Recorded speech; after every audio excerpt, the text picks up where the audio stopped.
બનાસકાંઠાના લોકપ્રિય સાંસદ ગેનીબેન ઠાકોર ફરી એકવાર પોતાના તીખા તેવરને કારણે ચર્ચામાં આવ્યા છે। ધરણીધર તાલુકામાં કોંગ્રેસ ઉમેદવારોની સેન્સ પ્રક્રિયા દરમિયાન ગેનીબેને ભાજપ સરકાર અને સ્થાનિક ધારાસભ્ય પર આકરા પ્રહારો કર્યા છે। ગેનીબેને ભાજપ પર કટાક્ષ કરતા કહ્યું કે જો ભાજપે છેલ્લા 30 વર્ષમાં સાચો વિકાસ કર્યો હોય તો આજે તેમને કોંગ્રેસના કાર્યકરોને શોધવા ન નીકળવું પડત। તેમણે આકરા શબ્દોમાં નિવેદન આપ્યું કે ભાજપના નેતાઓએ તો હવે ઢાંકણીમાં પાણી લઈને ડૂબી મરવું જોઈએ।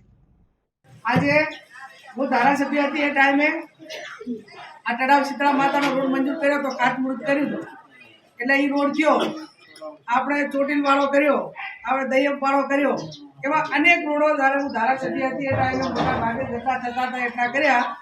આ એ ટાઈમે ભાજપવાળા એમાં ભાષણ કરતા હતા કે ભાઈ ચાલુ સરકારનો ધારાસભ્ય આવે ને તો અમારા બધા કામ થઈ જશે। આ દોઢવાની અંદર આ ગામ છે ધારાસભ્ય જોયા કોઈ આવ્યા નહીં આવ્યા, હું આવતી એટલા નથી આવ્યા ને। એટલે જેને ઉલડી વોટ આવ્યા ને એને કહેજો કે તમે બધા મોનાની લંકા બનાવવાના હતા કે હજી સુધી તો કાંઈ નવી કેનાલાનું કે રોડાનું કે જેટલા હું એમ માનું કે કદાચ ધારાસભ્ય કે મુખ્યમંત્રી બધા વાયદા આલી ગયા છે અને બધાને બોલાવીને કીધું હતું। અને મારો કહેવાનો અર્થ એટલો જ કે એ લોકોને જ્યારે ચૂંટણી હોય એ ટાણે જ બધા વાયદા યાદ આવે કે ભાઈ તમે અમારા ભેગા આવો એટલે અમે તમારું આ બધું કામ કરી નાખશું એવું કે ને। અને પાછું શું કે ધીરાભાઈ કે ભાઈ કોંગ્રેસની સરકાર નથી, કેન્દ્રમાં અમારી સરકાર છે અને રાજ્યમાં અમારી સરકાર છે એટલે તમે અમારા ભેગા આવી જાઓ એટલે બધું કામ થશે। તો આ તરીવર્ગી તેમની સરકાર છે તો તરીવર્ગી કામો બધા કર્યા હોત તો બાકી ના હોત। અને બીજું તમે તરીવર્ગી સત્તા ઉપર તો 30 વર્ષથી તોય તમારે આજે કોંગ્રેસ વાળાને ગોતવા પડે છે તો ઢાંકણીમાં પાણી તેમને લેવું પડે ને।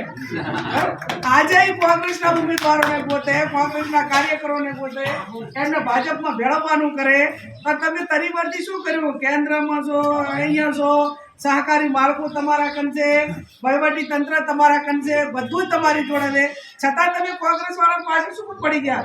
અને આજે તમે જુઓ કે રાજ્યમાં હોય કે કેન્દ્રમાં હોય કે ગમે અહીંયા તમારે અહીંથી ભાજપમાં ગયેલો માણસ હોય ને કોંગ્રેસનો એને ચૂંટણી એમને લડાવવો પડે, એમની તો કોઈ આબરૂ જ નથી। અહીંથી ગયા પછી મંત્રીઓ હાર્યા જ થાય।